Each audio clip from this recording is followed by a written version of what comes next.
I personally feel, and with strong evidence, that strong culture and an investment in that culture is the best medicine when talking about this topic, because Mhm. the ultimate reason for this topic is to motivate people, Correct. to motivate people to want to do great work for you. And if you're not properly invested in culture, in a system that properly communicates, at least weekly, your vision, your values, and ties recent experience and stories to that vision and values to help people understand and articulate it and feel it themselves and remain congruent to your brand so they want to serve, I personally feel that's the A plus method to making sure we've got a great foundation for this.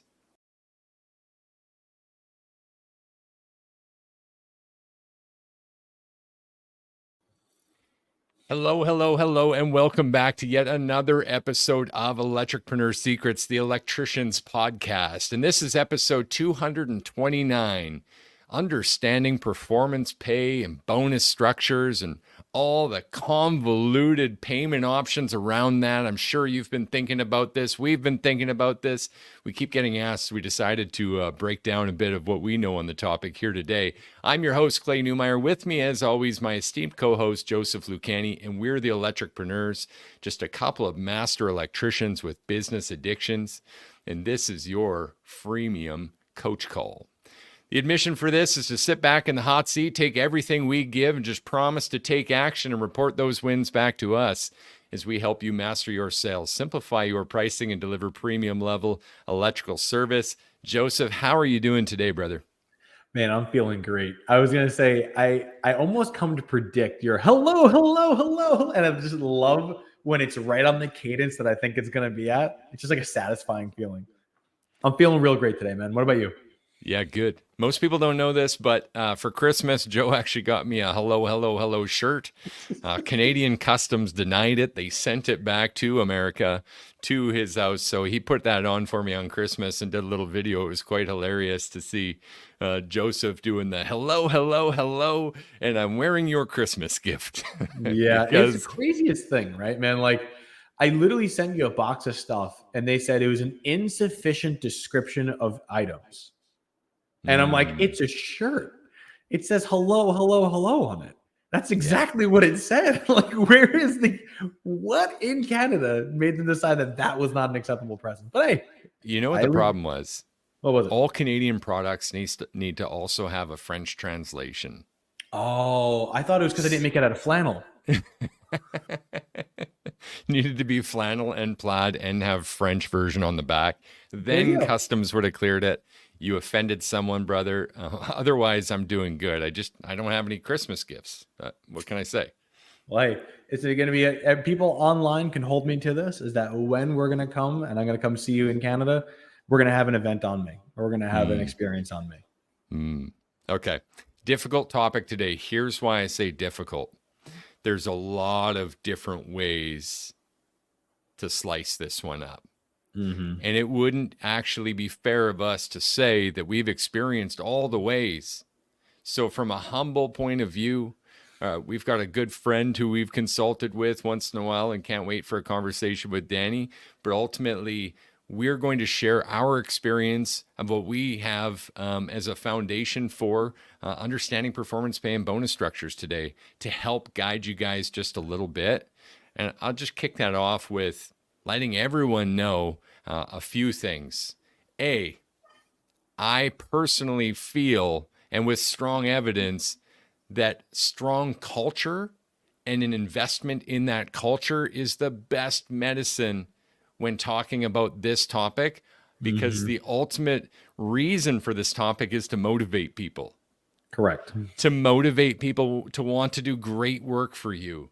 And if you're not properly invested in culture, in a system that properly communicates, at least weekly, your vision, your values, and ties recent experience and stories to that vision and values to help people understand and articulate it and feel it themselves and remain congruent to your brand so they want to serve, I personally feel that's the A plus method to making sure we've got a great foundation for this.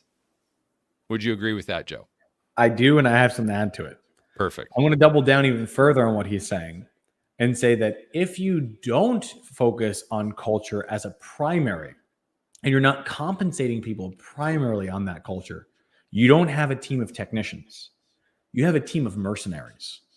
Because if their only loyalty to anything that you're doing is them getting a paycheck, obviously that's how capitalism works. I'm not arguing that. But people have to have some sort of vested, some sort of belonging to this culture, some sort of, I believe in what this is doing, and I believe in the cause and why it's doing it. That will create far stronger senses and ties of loyalty than, you know what, here's another, here's another, here's another, here's another. Yeah, they'll be happy. They'll be paid. But the moment the pay stops, so does their loyalty. And we've heard of service companies doing 10 million plus a year without additional pay, strictly on conviction to those values, that vision, and doing the right thing.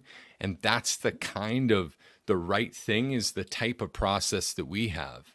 One of the common questions I get, Joe, honestly, on sales calls, on calls with electricpreneurs who are considering maybe working with us on the inside track, one of the most common concerns is we don't like to feel salesy. Have you ever heard that before? Yeah, neither do I. I get it. And so the big question I get is when anyone with a larger team is considering working with us, they say, yeah, but how have the employees responded from other companies? And from some of the biggest teams that we've helped, I've found that it's freeing to have a system that's rooted in service instead of sales. And that's been the experience of the teams that we've helped train as well. Would you agree with that? I do. And I actually have one personal experience that I can share with it. Perfect. Was the team is not stupid. We will all have an understanding of what the company's really trying to do. I was at a company back in like 2011, and there was a moment where they decided that they were going to have a great big announcement about how the price of generator maintenance was going to go up by double. And the reason they said they were doing it is so they can serve the client better. And when I asked, how does this serve the client better? They gave me the same reasons that we were currently selling the agreement for.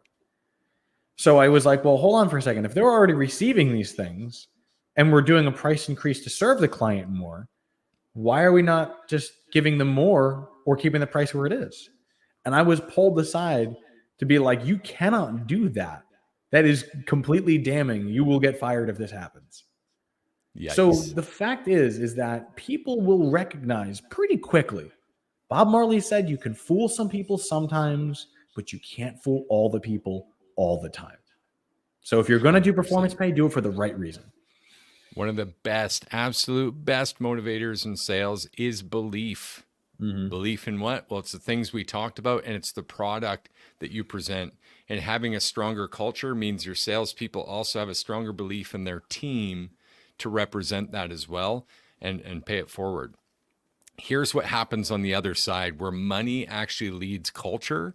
We start to see, like we've had clients say, oh, I had to let someone go because they're getting complaints, where I literally had a homeowner reach out just to let me know, as the owner and the manager of this company, that this dude was there swinging for the fences with no hope in hell to sell anything and making us quite uncomfortable.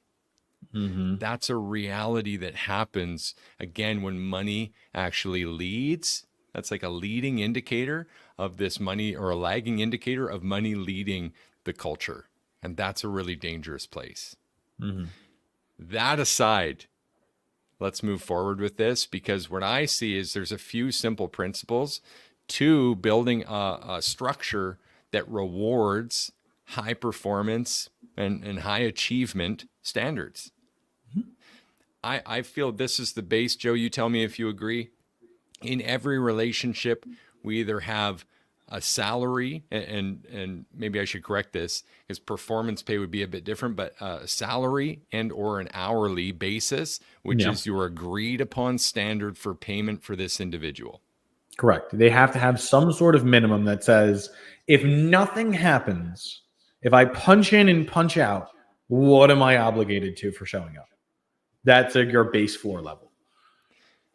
At the second piece of this, for on track earnings, really the accumulation of everything would be a commission. And in many cases, people would use all three of these. We have this in our own staff, but having a commission for the sales that are achieved as well. Mm-hmm. Have you seen that in industry as well, Joe? Yeah, like a profit share, where it's simply saying, like, you know what, we all did really well. And as a result, your efforts contributed to the whole, and you'll receive a percentage of that whole. That adds up, makes complete sense. Awesome. And that's something I would consider long term. It's Mm-hmm. the kind of stuff you set in place to say, okay, when you achieve this threshold, you earn this percentage or this fixed rate on this type of service. But the third piece is actually more bonus structure. And this is actually my favorite piece.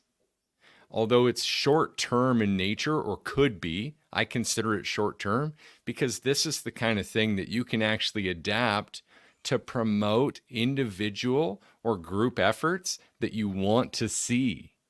Mm-hmm. So, if, for example, you noticed, hey, for some reason we've got 3 reviews from 3 techs out of the last 30 jobs we've done, might you want to promote a few more reviews than that, Joe? Yeah, I mean, part of our process is every single call you finish, you ask for and have ways of getting a review. So if we were to hear that one of our clients only got 3 reviews from 30 jobs, it means that they literally were not running the play, because that's lower than their minimum average. Like, that's lower than the minimum amount that you could expect that they would get. And this tells us stuff. Mm-hmm. It tells us stuff about our training, it tells us stuff about our process, and it tells us stuff about our staff. So if we can then take that message and go, okay, where is our training at? Do people effectively understand the process? Okay, and if that's true, then is the process serving us to get the reviews? And of course, if all this is proven, like in our process, then the third one is, have I empowered my staff well enough, or do they have incentive to want to do that with the right tonality, voice inflections, timing, to have an impactful exchange and receive the review at 60, 70, 80% Mm-hmm. exchange rate? I think that's actually a very fair situation, because at the end of the day, the review is the pulse. Like, when you understand where the technician is at from the customer's perspective, that's like a great way of correcting the goal, because you're able to say, all right, you're getting too much this way, correct you this way. Oh, you're going too much that way, all right, go that way. But the fact is you're getting the feedback. And without feedback, you're literally just going and trying to hit a dart, but you don't even know which direction you're throwing. At least now I'm like, okay, turn around. You're throwing in the wrong direction. Let's go. Yeah. And then I kind of think of like the goal framework, which is like SMART goals. You ever heard of SMART goals? I'd love to hear it explained. Well, basically, there's an acronym to make sure that the goals we're setting are actually, and I'll just use the first 3 in this case for a bonus structure, like it needs to be specific, Mm-hmm. right? It needs to be measurable, and it needs to be attainable. And what that actually creates, I mean, it brings to mind another quote, like complexity is the enemy of execution. You've heard us say that, right? Man, I love that. The simple things get done. Well, when we're laying out different payment structures, it's really important, especially with commissions and bonuses, that our staff understand the framework and have a means of calculating ahead of time what's on the table for them, what they might be earning this month. That's kind of like the gamification side of this.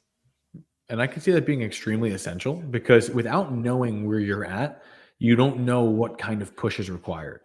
Like, if you're like, I need, round number, I need $5,000 a month to live, but out of my current performance, I'm only getting 4,500. Then I'll be damned if I'm not pushing for 6,000 so I can have a better coverage. Now I know what I got to do. I'm showing up. I'm getting those extra calls, kissing babies and shaking hands. I'm doing what I got to do.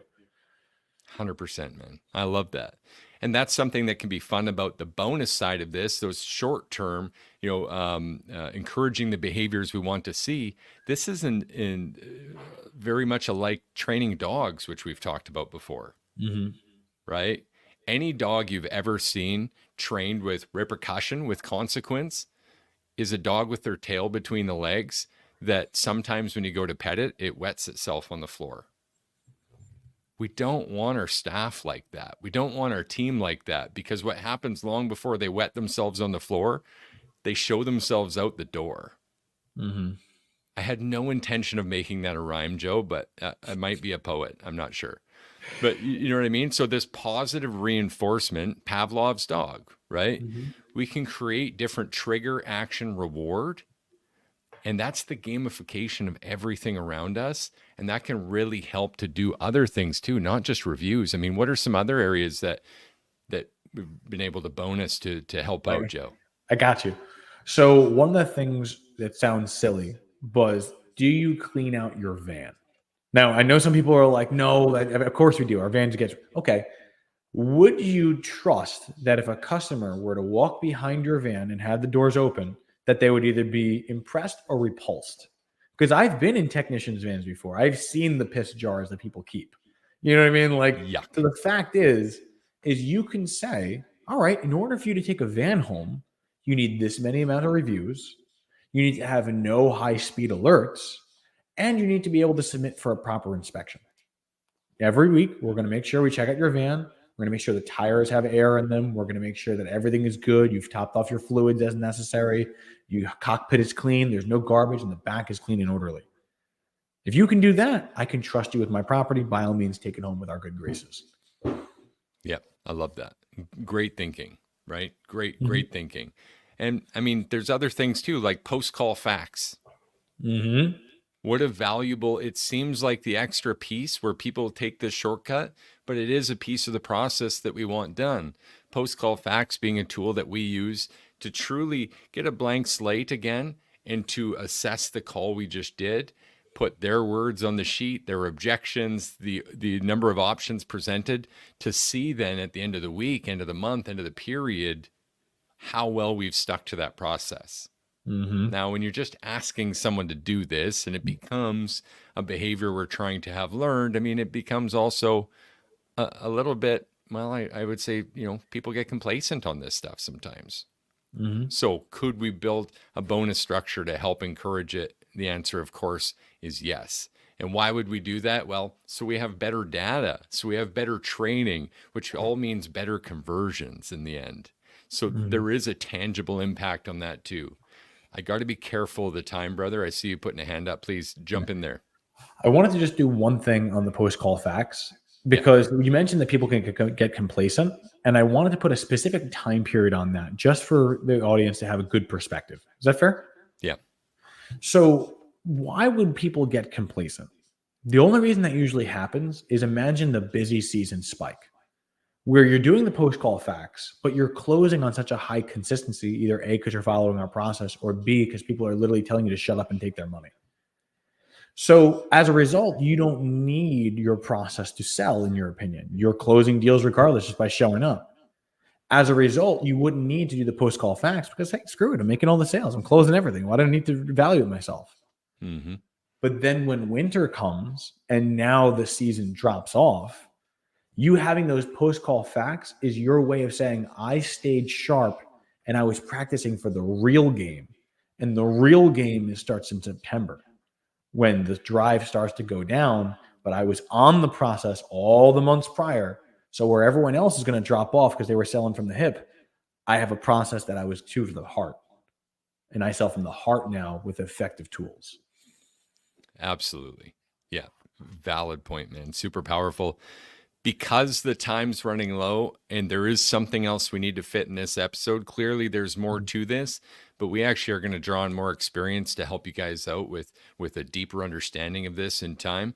But here's a common myth that I want to dispel. I want to give Mhm. you guys an actionable piece from this. So one of the things I've heard is, well, is it common practice to do this?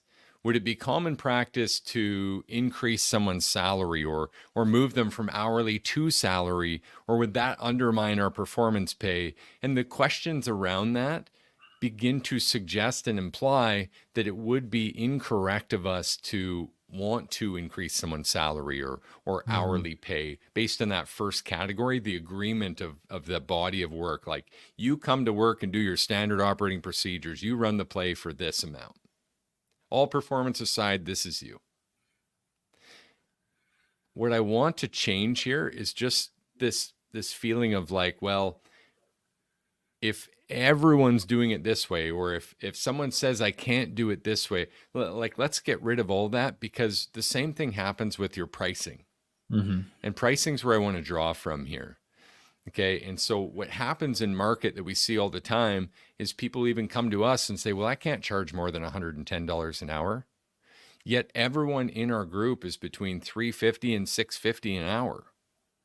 Now, we're not time and material. That's for a flat rate commitment, but it still goes to show how we can achieve at this level and face the same number of price objections, because it's the same people with price objections anyway, Mm-hmm. from that same archetype of buyer. So what I'm suggesting here is to build a business by design. Have a plan, or you'll fall into someone else's plan, right? So if you're going to go and ask someone else what you should bonus, then you might as well ask them what they charge and what they're paying for all their expenses too. Because so far, the advice that you're taking is not actually replicable, if that's the right word, for your Replicatable, business, yeah. unless it's an apples to apples comparison. Does that make sense, Joe? It does. I follow you here, brother. So a great exercise, we're going to dive actually more into the simplifying budgeting and pricing for the new year and your goals tomorrow on the Friday episode. But suffice it to say here, use a 10% rule of thumb for some performance pay incentives and bonuses. When you do the pricing exercise, as we'll go through again tomorrow, your total revenue that you're projecting and those total expenses, but that total revenue based on your current expenses, your growth expenses, your profitability, taking 10% and adding it to that chunk so that you have bonus there to distribute. That way you're covered. That way you know a hard figure amount for what you're projecting for this year that you can distribute amongst your team when you need it, but just as important, when you want to. And you can lay out some healthy structures that way. Did that make sense, Joe? It did. I think this is actually pretty helpful for a lot of people who don't have a lot of experience in this kind of subject. Awesome. So as a basic action, that's it. We're going a bit long here, but take and add 10% to your pay. To your pricing rather, for this pay.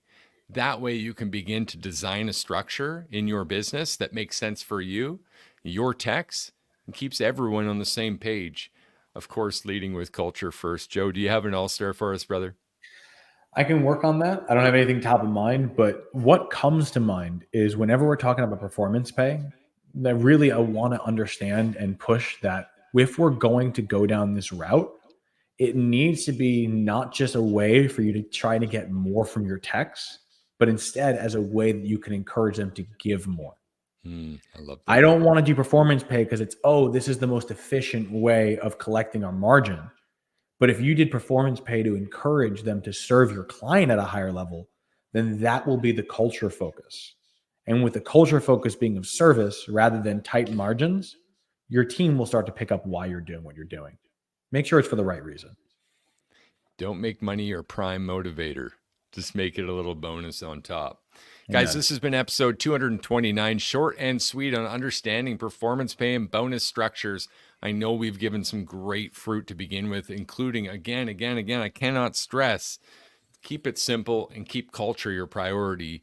The money follows, guys. I'm Clay Newmeyer. This is Joseph Lucani. We're the Electricpreneurs, here again to help you master your sales, simplify your pricing, and deliver premium level electrical service. We're going to see you again tomorrow for more money talk, more pricing, and getting that right for 2024. Cheers Till to your then. success.